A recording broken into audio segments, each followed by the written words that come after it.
चलो full video बनाना बड़ा वाला। हाँ जय तेज बोलना, ठीक है। तो जय हिंद साथियों। साथियों आज अर्जुन डिफेंस एकेडमी के लिए एक बहुत ही खुशी का और हर्ष का विषय है। हमारी एकेडमी से Madhya Pradesh SI sub inspector के पद पर चयनित हमारे दो स्टूडेंट आज आए हैं, जानू यादव जी और जया रावत जी।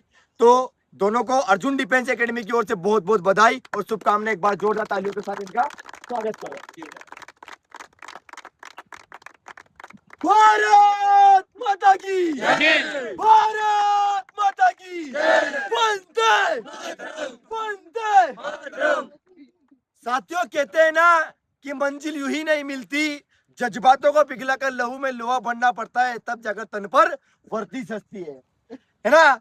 क्योंकि साथियों आज हर्ष का विषय इसलिए है क्योंकि इन दोनों बहन भाई ने केवल अपने माँ बाप ही नहीं, अपने गांव ही नहीं, बल्कि पूरे प्रदेश का नाम रोशन किया है और अपने गुरु, अपने माता पिता का सर गर्व से ऊंचा किया है। इसके लिए मेरे दोनों को बहुत बहुत बधाई और बहुत बहुत शुभकामनाएं देता हूँ। और आज जानूंगा मैं जानू यादव जी से और जया से कि किस तरीके से अर्जुन डिफेंस एकेडमी में तैयारी होती है और किस तरीके से उन्होंने यहाँ पर प्रैक्टिस करी और कैसे क्या इनका संघर्ष रहा है। पूरी जानकारी साथियों आपको वीडियो के माध्यम से मिलेगी, वीडियो तक अंत तक बने रहिए।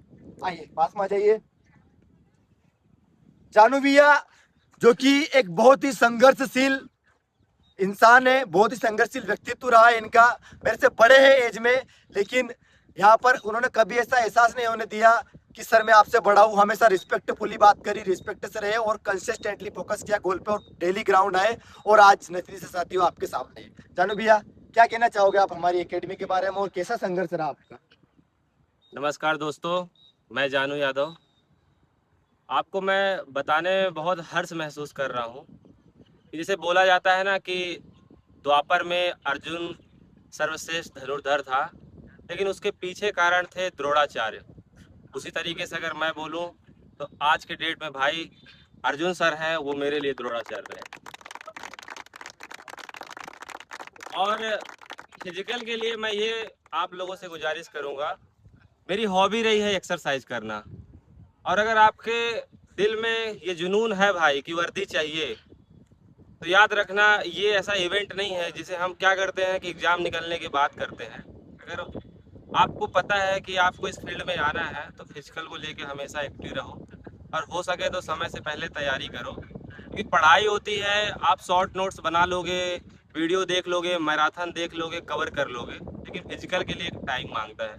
और आप सोचोगे कि 15 दिन में फिजिकल निकल जाएगा तो बहुत मुश्किल है। क्योंकि मैंने कई बच्चों को देखा है एमपीएसआई में बहुत अच्छे अच्छे नंबर थे, हमसे ज़्यादा नंबर भी थे सर, फिजिकल में 30 नंबर नहीं ले पाए दोस्त और फेल हो गए। तो सोचो अगर वो कभी अपने लिए वर्दी के लिए सीरियस रहते तो आज ऐसा दिन नहीं होता। अब मैं इसीलिए गुजारिश करूंगा कि आप अच्छे एकेडमी में आइए, अपना एडमिशन लीजिए।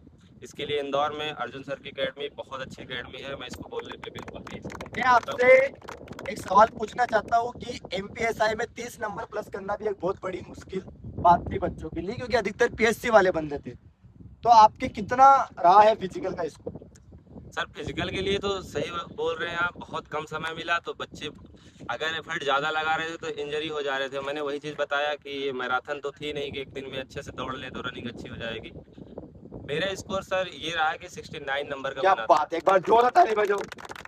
साथियों एक बहुत बड़ी बात है, एमपीएसआई में 30-35 नंबर 40 नंबर लाना बच्चों के लिए एक बहुत ही मुश्किल का काम था। उस टाइम कम समय दिया था और सारे पीएससी वाले पढ़े वाले बंदे थे, फिजिकल इतनी आसानी से नहीं बन रहा था। आप जिस दिन फिजिकल देने के लिए गए उस दिन सबसे ज्यादा स्कोर किसका था? सर बताने में बड़ी खुशी हो रही है कि उस दिन सबसे ज्यादा स्कोर मेरा ही था। क्या बात है, बहुत और बहुत सर आपके आशीर्वाद से बताऊं सर, मैंने गोले में भी पूरे नंबर लिए, क्या बात, वो भी किसी को नहीं मिले थे उस दिन। और सर जिस चीज़ को लेके मैं हमेशा डरा हुआ रहता था लॉन्ग जंप में, उस दिन सर मतलब यही समझ लीजिए कि आपके बताए हुए तरीकों पे मैंने काम किया और मुझे 20 नंबर लॉन्ग जंप में मिला सर, वो भी सबसे ज़्यादा नंबर। बहुत बढ़िया। साथियों एक और बात जानू यादव जी के बारे में बता देना चाहता हूँ कि मध्य प्रदेश सब इंस्पेक्टर में 50 नंबर का इंटरव्यू होता है, उसमें से इनके 45 मार्क्स से साथियों एक बार जोरदार ताली बजाओ। और एक बहुत ही गर्व की बात है, ये बिना टैलेंट के संभव नहीं है। आपकी बोलने की कम्युनिकेशन, आपका स्किल किस तरीके से है, ये चीज बहुत ही महत्वपूर्ण रखती है। अब मैं जया से जानना चाहूंगा, जया कैसा क्या रहा आपका संघर्ष? और बेटा बिना शर्माए आप 2 शब्द बोलिए, कैसे क्या आप इस पद पर पहुंचे हो? नमस्ते, मेरा नाम जया रावत है।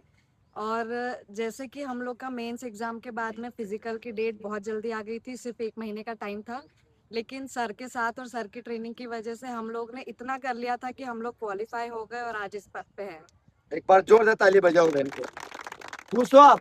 Yes sir. और साथियों एक बात और बोलना चाहूंगा कि दोनों भाई बहन जानू भैया की ओबीसी कैटेगरी में फर्स्ट रैंक, एक बार जोरदार तालियों के साथ इनका स्वागत अभिनंदन करता हूं। और जया की एसटी कैटेगरी में सेकंड रैंक है, इनका भी जोरदार तालियों के साथ स्वागत और अभिनंदन करता हूं। और साथियों लास्ट में एक ही बात कहना चाहूंगा जो कि हमेशा कहता आया हूं कि रखो हौसला, वो मंजर भी आएगा, प्यासे के पास चलकर समंदर भी आएगा, और तू थक कर ना बैठ, अरे वो मंजिल के मुसाफिर, ये मंजिल भी मिलेगी और मिलने का मजा भी आएगा। एक बार जोरदार तालियों के साथ। अंततः आज जो कहते हैं ना कि गुमराह तो वो है जो घर से निकले ही नहीं, है ना, यानी कि आपको घर से निकलना पड़ेगा, बिस्तर से उठकर आपको ग्राउंड तक आना पड़ेगा और पसीना बहाना पड़ेगा, तब जाकर वर्दी तन पर सजेगी। मेरे भाई डिफेंस फील्ड में जाना कोई आसान बात नहीं। आप पढ़ लोगे, पढ़ने के बाद भी फिजिकल होगा, फिजिकल के बाद मेडिकल होगा, फाइनल मेरिट लगेगी, तब जाकर साथियों आप ट्रेनिंग पर जाओगे। क्यों जानू भैया? Yes sir. है ना, अगर आप सोचो कि डायरेक्ट आपको नौकरी मिल जाए, पद मिल जाए, कुर्सी मिल जाए, तो ये आसान नहीं है मेरे भाई, है ना। अगर आप डिफेंस की तैयारी कर रहे हो तो आपको फिजिकल और मेंटल और शारीरिक और मानसिक तरीके से आपको प्रिपेयर होना पड़ेगा, तब जाकर आपको वर्दी मिलेगी। इसी के साथ सभी को जय हिंद, वंदे मातरम। और अगर आप भी चाहते हैं अर्जुन डिफेंस एकेडमी ज्वाइन करना तो बिल्कुल आ सकते हैं। 101% आपके सपनों को साकार करने का विद्या हमने उठाया है और वो जरूर पूरा करेंगे। भारत माता की, भारत माता की जय हिंद।